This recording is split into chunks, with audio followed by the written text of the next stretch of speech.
Well, it's December, last month of the year.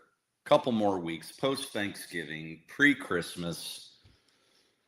I don't know about you, Coach, but I'm trying to size up my NHL hockey team in St. Louis and figure out if they're going to uh, curve and improve or where we're headed.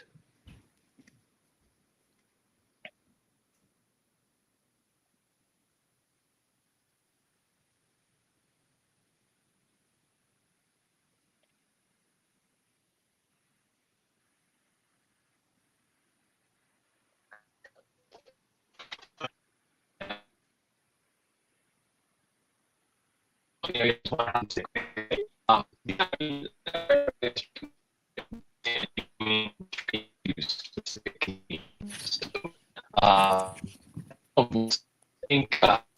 you get to the injuries. The old adage where you are at American Thanksgiving kind of dictate if you're going to be the playoffs or not. I don't know if it holds true as much anymore. I think the teams are just so even, and these players are so. I mean, any given night, whether you're playing or whether you're playing the Avalanche, you have a chance to win. And so I wouldn't give up the ship yet. I will say that it was a pretty dark few days in the Balint household over Thanksgiving in terms of Michigan based because the Lions lost. The Red Wings gave up 3 period leads to lose. In the Michigan Wolverines, aside from their hockey team, which is #1 in the country, the Michigan Wolverines lost that team from Ohio. So it was a little somber. We had a lot of turkey, a lot of stuffing, and it's now we're in Christmas season. And I think that especially as we look at this season in whether Christmas, Hanukkah, or whatever your persuasion is, it's a great time to be around family and friends and kind of celebrate those connections. And we're going to talk to a guest to start off the show. I think our audience will remember that we interviewed Bob Jacobek from the 18U Afton States team, and we talked about legacy and the loss. The legacy of Alan Brown. And Alan would have been senior this year, and tomorrow is CBC's senior as they take on SLU in a week. And there's one of the things going on. We talked about the 72 acts of kindness, that movement that's taken over Facebook here in St. Louis. Well, Beth Hoshik and Jamie Mullen, moms who are connected to Colin.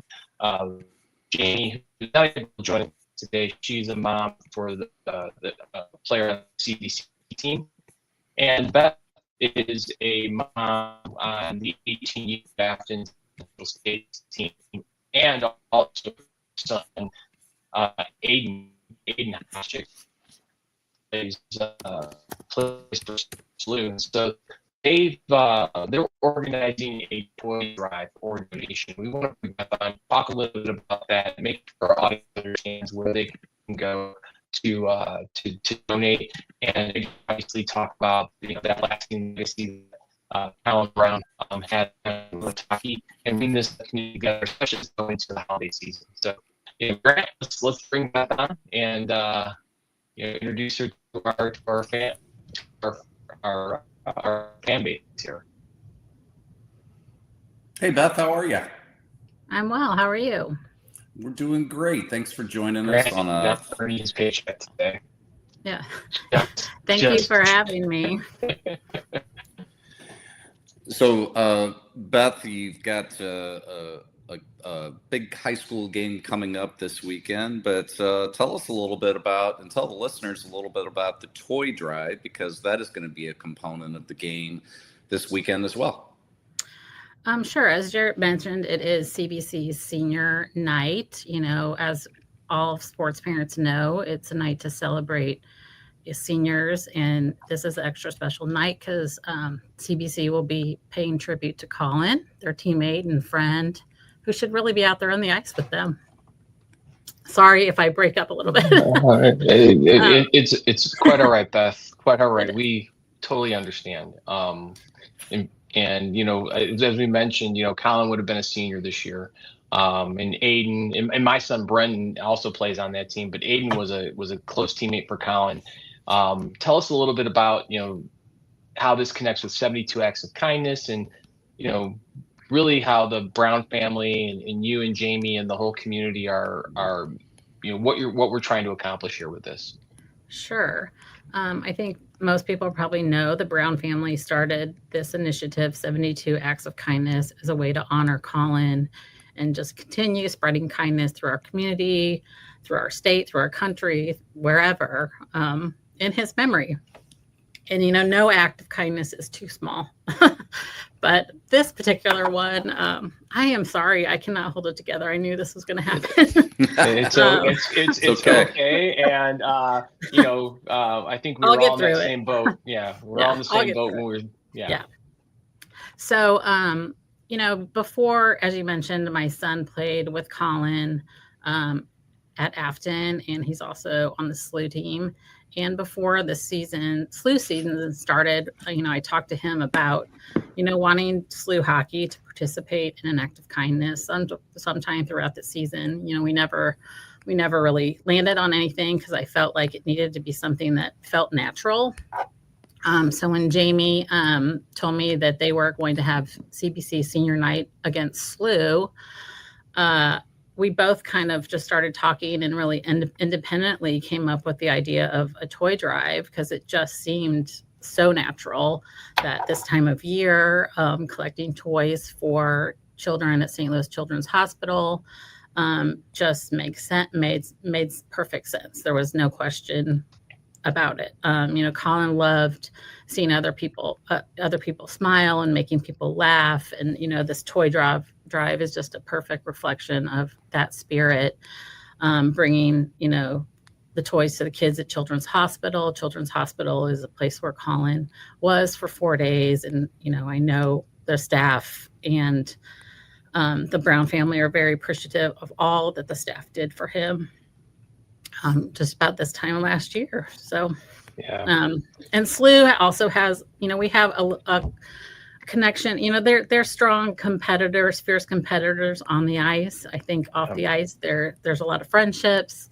There's a lot of camaraderie. Last year in January, when we had the Pack the House event at Centene for Colin, there was an Afton game against Littleton that came in town to play that game that we had to cancel. And then afterwards, there was a friendly game between CBC and SLU. So I think there's a lot of history between the two clubs. And once again, like I said, it just kind of all made sense. Yeah. Well, I think it's important for our audience to know how they can give if they can't be in person at Afton tomorrow night. And obviously, most of our audience is hockey families, and so they're all throughout the St. Louis area at different rinks, even though it's 5 degrees outside. It's actually warmer. I think it's actually warmer in the rinks. So Beth, if they wanted to donate money that would go towards purchasing the toys, can you share how they would do that? Sure. So they can Venmo money to either Jamie Mullen or myself. My Venmo, I don't know if you want me to say it or they can go to your website, is at Beth-Hasek, HASEK-1. And Jamie's is, I don't know if I have it memorized, at Jamie-Mullen-8, I believe. Can you, I've got it up on the screen here as well. Can everybody see that on the screen? So at Jamie-Mullen-8 for the CBC folks, and at Beth.Hasek or at Beth-Hasek-1. That's Hasek, HASEK-1. And I got to tell you, Beth, every time I see your son on the ice, I think he should be in net. Yeah. Yeah, I think he wanted to when he was. I'm sure he's never heard that before. Right.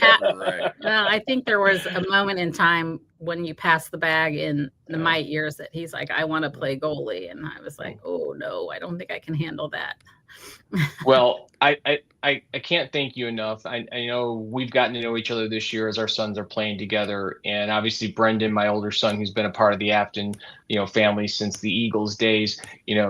We've been impacted, by the legacy that Colin's loss has left here, and I think it's brought this community together. I think he's looking down, smiling, because he knows that he's going to be able to inspire people to give back to those folks that cared for him so well. And what you and Jamie are doing is outstanding. So thank you so much for joining us today. And I think I'll be seeing you this weekend. That's right. Many times. Yeah. Well, we can't say go CBC or go SLU, but we'll just say go Colin. And, right. and let's go after this weekend. Let's get a couple W's for that. Well, thank you, Beth, so much for joining us, and enjoy the rest of your day. Yep. Thanks, Beth, for having me. Yep. Well, before we move on, that segment with Beth was brought to us by 5B Designs. St. Louis hockey families and business leaders, if you need custom gear that stands out and stands for something, it's time to meet 5B Designs. Founded by Shannon Brahini, a proud St. Louis mom and entrepreneur, 5B Designs is a women-owned small business that brings purpose to custom apparel. Whether you're suiting up your youth or high school hockey team or leveling up your company's branded swag, 5B delivers top-notch quality with a personal touch. If you need a team store, not a problem. If you want corporate polos or event giveaways, they've got you covered. 5B makes it easy with fast turnaround, flexible service, and designs your players or employees will love to wear. Check them out at stores.inksoft.com/5B Designs. That's the word 5, and see what purpose-driven apparel looks like. Well, we're talking about the legacy and the goodness that Colin's passing, that tragedy has brought to the St. Louis hockey community. I think we're also have an opportunity here today to talk to some folks who were probably well aware of Colin's story. And they're, hopefully, carrying the torch in terms of give back to this community. We're going to have some hockey coaches on today, and we're going to talk about, from all different levels and all different, areas within our community, within the St. Louis hockey community, kind of look at that mid-season report card for teams and coaches, and really, hopefully have some good topics that coaches, parents, and players can listen to, and as they're grinding it out and getting ready to get into to what we call kind of the dog days of the hockey season, how to get themselves energized and ready to keep playing. So, Grant, why don't we bring our coaches in here? It's going to be kind of a full house for a round table or square table. Oh, I love it. I know, right? Coaches. How many boxes can you get up there, Grant? How small can we get? How small can we get? Yeah. Well, welcome. Looks like we're Good afternoon. What's up, guys? How we doing? How's it Doing going? great. How you doing? It is, as Jared alluded to, I'll use a football analogy. It's halftime of the hockey season. And that gives you time to reflect, I think, as a coach. You can look back on what you've seen from your players and your kids over the last half of the season, where you are at this exact moment, and then what you want to do for the rest of the hockey season, whether that's as a coach or whether that's guiding your players to ultimately have that hockey stick finish to your season. So let's dig in. Coach, why don't you serve up the first question to our group here? But more importantly, let's go around the horn and have the coaches introduce themselves. Chad, why don't we start with you? Sure. My name is Chad Imboden. I'm from the Twin Bridges Lightning Club. I've coached 6U all the way up to 12U. I'm coaching 12U B2 right now for our club. Love it. Dale, how about you? Yep, I'm at Kirkwood. I've got 2 boys playing there. I've been there since they were mini mites, and my oldest is now in 12U also. He's second year 12U, and my youngest is a 10U second year. And Brett? Yeah, Brett Knowles, also at Kirkwood. Been in the club about 8 years. Have 3 boys playing. They're all 2 years apart. So Bantam minor, Pee Wee minor, Squirt minor right now. Life's a lot of fun. On his third mortgage. Yeah, that's and you've coached, like Dale said, coached at a lot of different levels, different divisions, different age groups, done just about everything, and also serve on our board. And I don't even recognize you back from our days with Enterprise. I know. That was a no-fly. The beard was no-fly zone, man. No fly zone back then. Yeah, it's been what, 15 years probably? Pretty close, but let's not. I don't think I was in high school 15 years Yeah, ago. there you go. Let's not date ourselves, right? Well, hey, guys, thanks for joining us. Hopefully, you've had a chance to listen to some shows in the past. We had a chance to talk with, Tyler Albrecht and Todd Brereton. And so we're really excited to talk with, what Bob Mancini and the rest of the guys at USA Hockey says is the actual foundation of USA Hockey, and that's us coaches here that are volunteering our time. Drew and I have been coaching for a lot of years as well, and we always find that this is kind of every year you're at like this junction point where the season it's not going bad, it's not going good, it's maybe a little sideways, and there's been some years it's gone south, but as you hopefully have gotten more experience being a coach, we'd love to hear just some examples or some of the things that you do to keep those kids motivated, keep those parents and families motivated in a positive way, keeping it from going south. And how do those mindsets of both the players and parents and you guys as coaches, how do you keep those healthy in December when it's 5:30 driving out to Pacific or on a Friday night? So Chad, why don't you start us off? Yeah, I think for us, in the St. Louis area and in our club, we've got deck season. We all got to get through deck season, find out where we're at. And then you got to get through your first couple games and see if you're in the right division. And so now we're kind of in this stage, at least on my squad, where we're really focused on establishing our identity and our playing style and holding ourselves accountable to that. It's something I'm trying to teach our team that, when we get down a couple goals, we play our game. And so we're really focused on just sticking to our fundamentals that we practice in and out.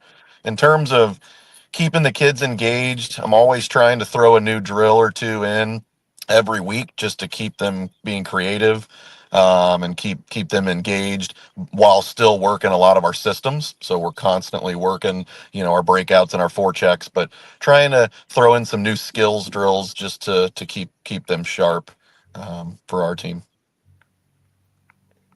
Brett, what about Dale. you? I mean, I'm sorry, Dale. Sure. Yeah, you say it's mid-season, but it still feels early to me. I mean, I keep track of our lineups through the year, and last year I think we played and this is just for house team, right? Between tournaments and games, we played 42 games, which is crazy. And so right now we're through a tournament, through deck season, through 4 games. So we're maybe a quarter through the year is what it feels like. And I still think I don't even know where my players are going to play. You know what I mean? We're still mixing them up. There's some that have a certain identity. But as far as keeping them fresh, I think Todd does a great job with our practice plans. They do vary, from week to week. And then, from the USA Hockey training that you get, they talk about how do you take some of these drills that maybe you've done, or maybe you're doing them twice in a week, and just modify them. So you're doing some kind of sideline safe house game, and it was safe on Monday. Now the sideline's unsafe, and the players have to make quicker decisions, move with the puck. They're getting too stationary or stagnant. So I think it's just taking those drills, kind of seeing the chemistry of the team and their energy, and then just saying, okay, what do you guys want to do with this drill to make it different than what we did before? And it just lets the game teach the game a little bit differently than it did a couple days ago. But everything that we do is basically, we do a little positional training, but it's all battle. The kids they're playing the whole practice. So I think as long as they're still having fun, come to the rink and battling, then we're doing the right thing. Yeah, Dale nailed it on the practice piece. That could be the most sluggish part. And I think, as you guys know, with ADM, we're strict about it, and it's done us well. I mean, we've had a lot of success because of it. But I think the biggest thing to me is setting expectation with parents. So you can talk a lot about the kids, but if they're going home and getting the wrong information fed or getting poisoned, it's going to ruin your whole season. So I've always been, any team I've had, and my kids are wildly different. So my oldest is A1 Bantam, my middle is B2 Pee Wee, and my youngest is C1 Squirt, right? So you're going to have different expectations with different parents. For me, it's about that education and keeping it informed all the time. So when we have a 4-team practice at Squirt, and the parents are, all pissed off, and you hear them start to rumble. It's about explaining how you can still make that useful.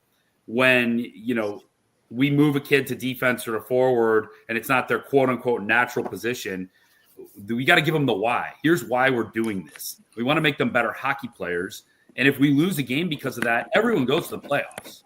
So I think continuing to reiterate that message and say, yeah, the kids are going to move around. I don't care if your son's played D for 2 straight years and has never come up and play forward. He's playing forward in a few games, because what I want him to do is be able to learn, here's how you cover when your D-men move up. And this is what you want them to be doing for you. Well, if you haven't played that position, it's really hard to know, how to experience that. So we're pretty religious about continuing to move kids around. And even Dale said, we're into December. We don't even know on some of our teams where these kids slot best. So it'd be silly to just say, hey, we're sticking you in a position and you're stuck there.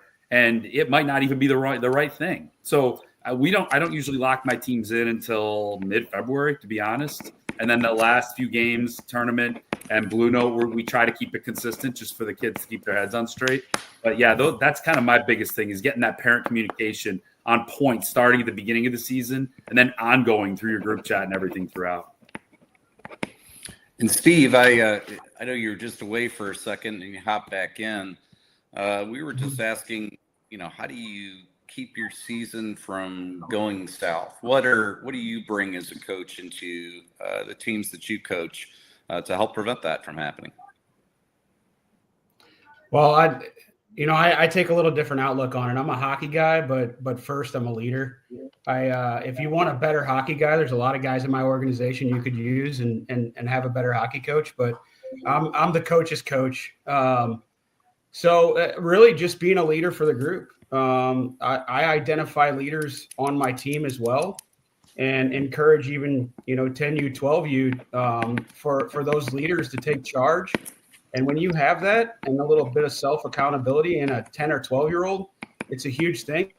It's tough, but that tends to keep the whole season on track if they can start to become self accountable there. Yeah, and Drew, Jared, one of the biggest misconceptions is you've got to have lifelong hockey guys coaching these kids. That is not – there couldn't be anything further from the truth. I mean, I had never coached hockey. I never played hockey until I got thrown into it on a Thursday night during evals, where it looked like one of my son's teams wasn't going to have a coach. There weren't a lot of coaches there. They called me at 11 o'clock. They're like, we need you to step up. And I've loved it ever since. But I didn't know a thing. So I can't teach them perfect edge work. That's for sure. We've got other guys that are great at that stuff. I mean, Dale's the edge work master over here. So I've just got to rely on the fact of, life lessons and how does it relate back to the game and all those things, which are to me more important than how they, teaching them a breakout or, a penalty play or a power play. Well, they knew you went through the management trainee program in Enterprise back in that. That's right.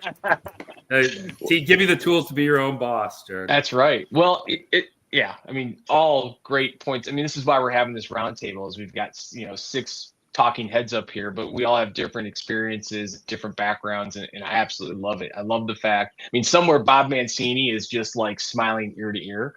Hopefully he's, as they're putting together Team USA for the Olympics, he's watching these guys saying, hey, this is what we need to listen to these guys and pick guys that are, in that mold. So.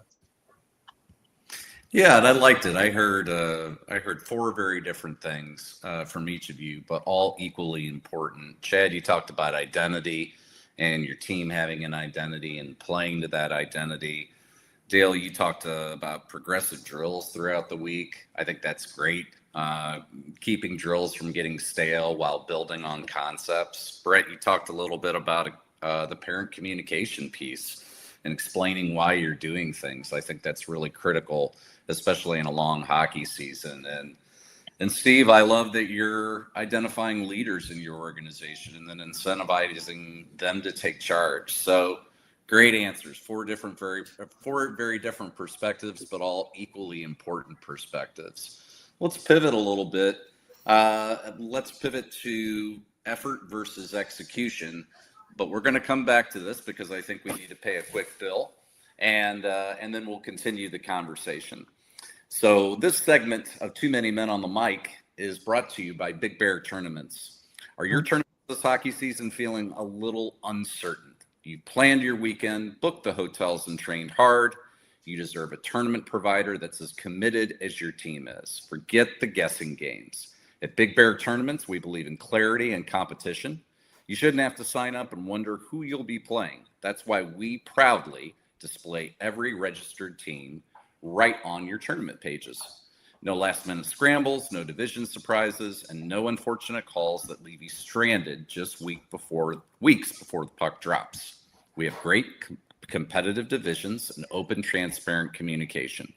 To celebrate the holiday season, we have a great Cyber Week offer exclusively for listeners. The brand new Route 66 Springfield, Missouri tournament on January 9th weekend. We are offering listeners an incredible registration value of just $700. We have a perfect division for your 10U A or B, 12U B, and 14U B level teams. This is a perfect tune-up to face teams from Missouri, Kansas, and Texas before your late January playoff push. Need a reliable place to play on MLK weekend?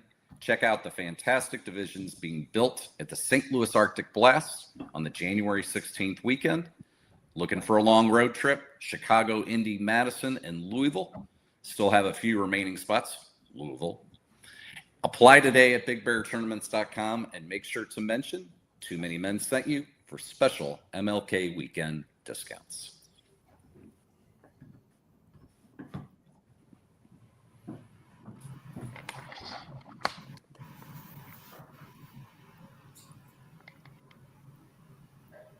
Okay, so we'll do a pause right now as we break for commercial. And when we come back, we'll talk a little bit more about effort and execution with our coaches here today. Stay tuned.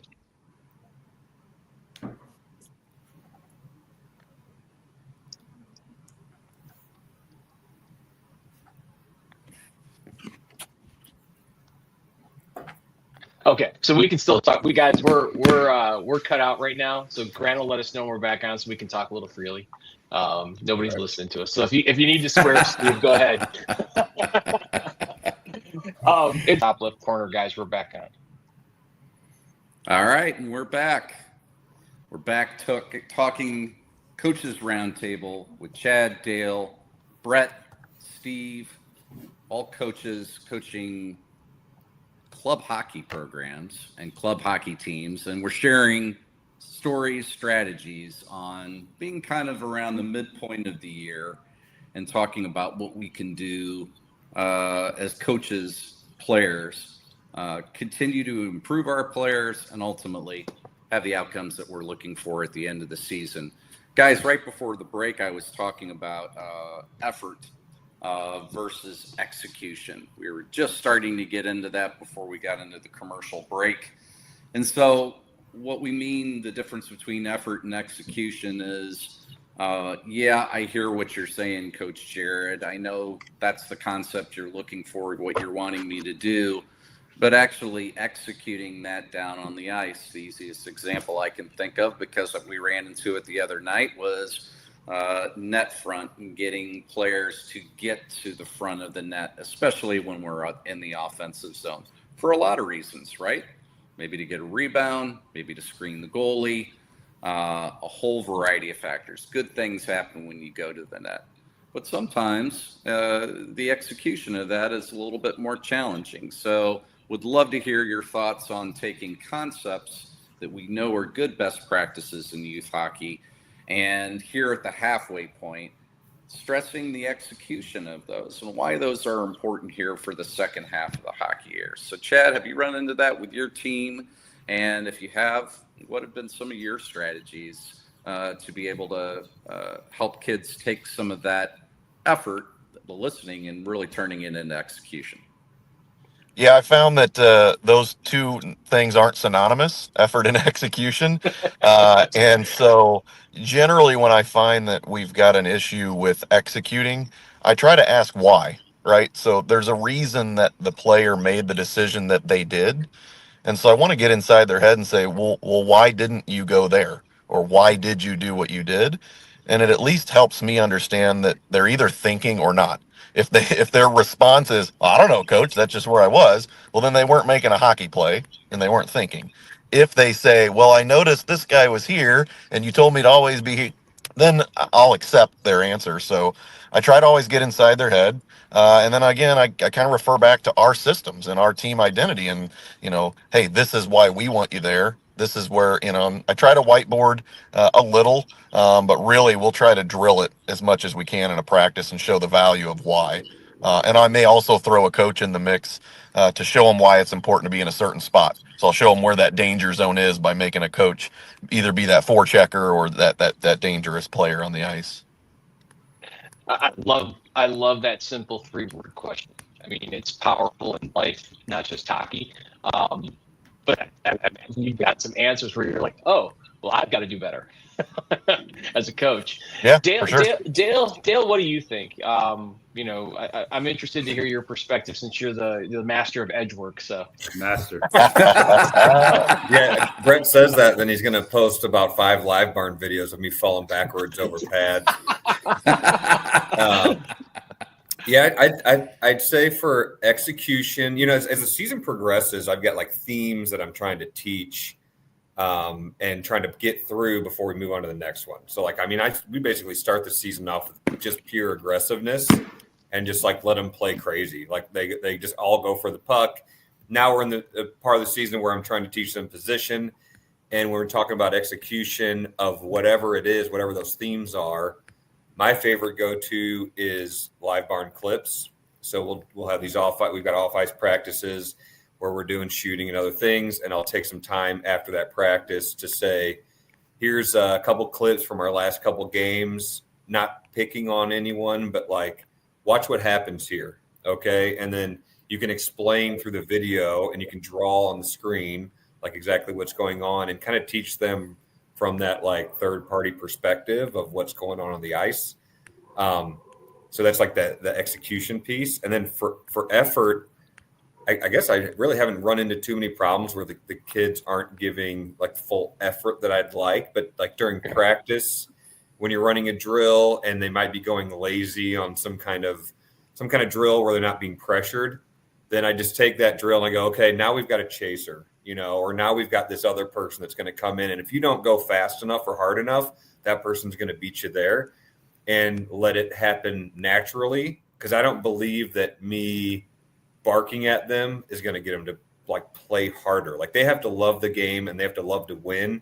And that's like that without that self-motivation, I'm not going to convince them to go harder in that short window. It's like we have to like set up an environment that makes it natural to happen. So that's the way I do it. Steve, what do you think? We've had 2 great feedback from both Dale and Chad. What do you think when you have kids that maybe are giving excellent effort, but the execution is just off? Or what are some things that you and your coaches down at Meramec, what are some tips and techniques you use that you can share with the rest of us Steves here?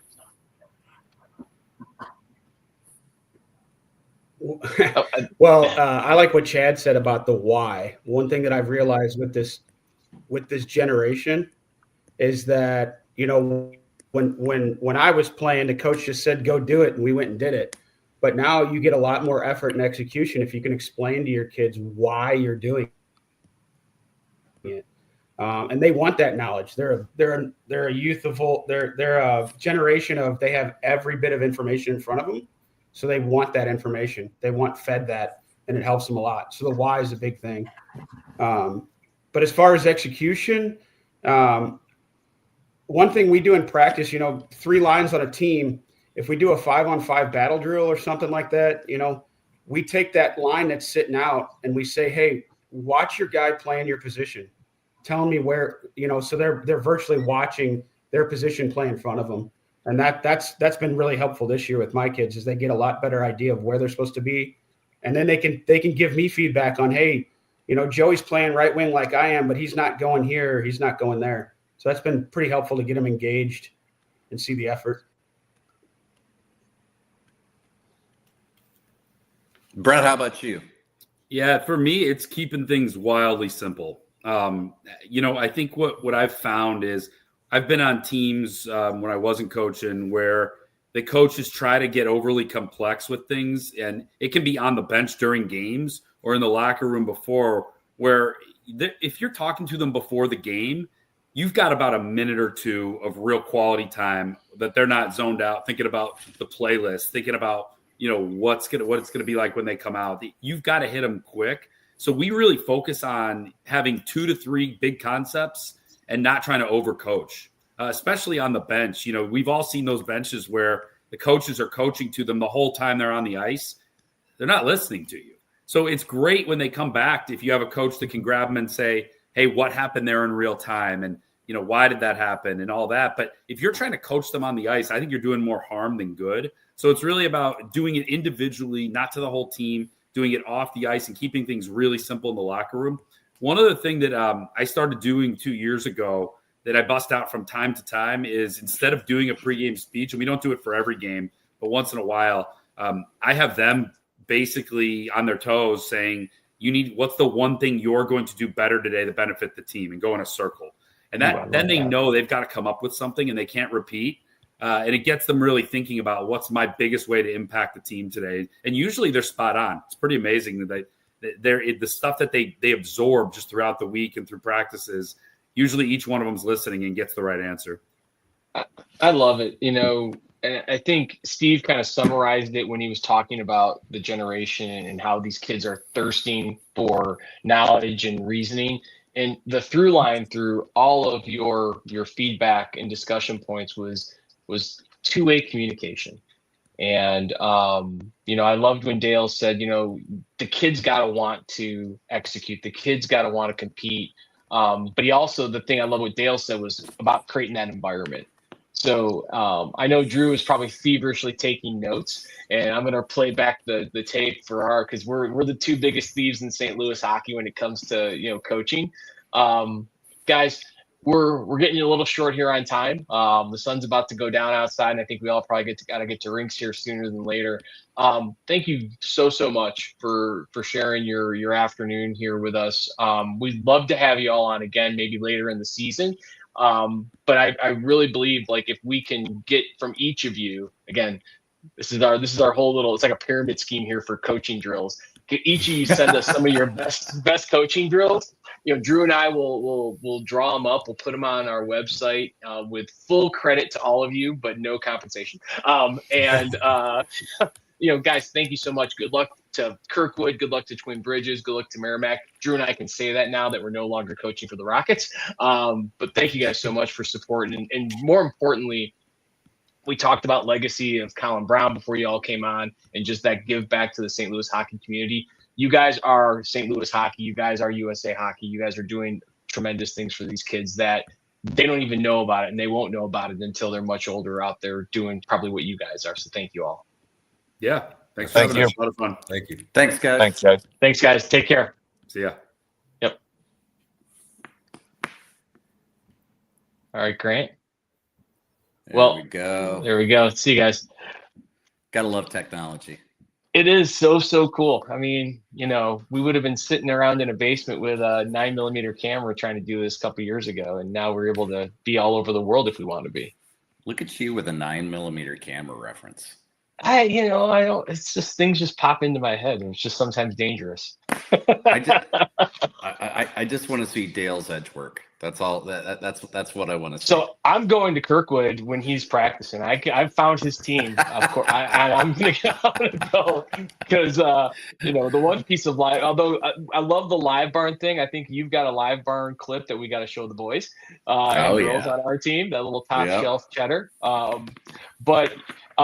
We're coming towards the end of our show here, but we've got we mentioned it earlier in the show, obviously, with the toy drive and the legacy and memory for Colin Brown on senior night at CBC. That also happens to be a huge game. It's the Mid-States game of the week. You and I had a chance to go out and talk to both teams. Give me your thoughts on this game and what we should all be excited about. Well, I'll just share what I heard from the coach and from the players. From the coach's perspective, I heard the word ferocious. which tells me that this is just going to be a full tilt game. From the players, I heard we've had this circled on the calendar. So it really, the takeaway for me was for both of these clubs, this is probably one of their biggest games of the year, if not the biggest game of the year, at least during the regular season. So a lot of awareness. I think both teams know that they're really in for a big battle. I also heard the word respect utilized as well. So while it's ferocious and while it's going to be a really important game for both teams, sounds like it's going to be a clean game. We'll see. We'll have to watch the Zebras and look at the score sheet afterwards. But that's what I got from my discussions. How about you? Yeah, I think the respect factor is absolutely there. The players and coach trends at CBC are fully aware of the team that they're lining up against. You know, I always say when you're in these situations, the team that lost the first game has an advantage.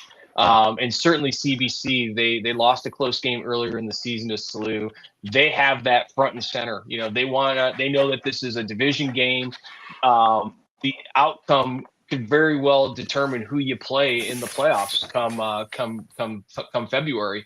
And they threw around another RE word, not just respect, but revenge, in a good way, right? You know, I think they've lost their last two to SLU going back to last year. You know, they definitely, and there's a lot of friends on both teams. So, you know, a little opportunity to have a get back game for CBC, even the series up for the year, and hopefully give them a better positioning as they go into the playoffs. This is a big game, and it's a big game all across mid-states this weekend. We've got some big games on Friday night, as you see, and certainly some, you know, big games over the weekend. I know you and I with Ladue, you know, we've got Vianney tomorrow night, which is it's going to be a benchmark game for Ladue. And then go right back into a rivalry game. You won't be able to really sit and you know, think about that because you go back into this rivalry game against Webster on Saturday night. So, and that's the same for everywhere across the metro area. So we're excited, obviously, to be bringing the Mid-States game of the week. And again, thank you to our sponsors, Vantage Credit Union, Chicken and Pickle out in St. Charles, Joe Watson of Stiefel Wealth, and then Mattingly Lumber. Huge thank you to those great supporters of high school hockey here in St. Louis. Well, and another exciting announcement is the boards are up at Chicken and Pickle. So if you are a youth hockey family at the 6U or 8U level, you might just have your practice out at Chicken and Pickle, where you get to skate outside. And on those boards, you will see KLIS. You'll also see Drew and Jared and the Too Many Men on the Mic podcast, the logo out there. You might see a few others, but you'll definitely see those two. Well, and I put it out on Instagram today. I'm challenging all these youth hockey families, coaches, that they're out there playing their 6 and 8U games. Get a picture of your players next to our logo, send it to us or post it on Instagram. And Drew and I will keep a tally, and come the end of January, we'll do a drawing, and somebody will get some pretty sweet swag for the end of January. So, you know, we're trying to grow youth hockey here in St. Louis. We're trying to build this community, and let's have a little fun with it as well. Well, and here's some fun. You may not know this, Coach. Did you know that our friends over at Big Bear Tournaments know both Dale and Steve? I think I might have known that, but why don't you tell me more?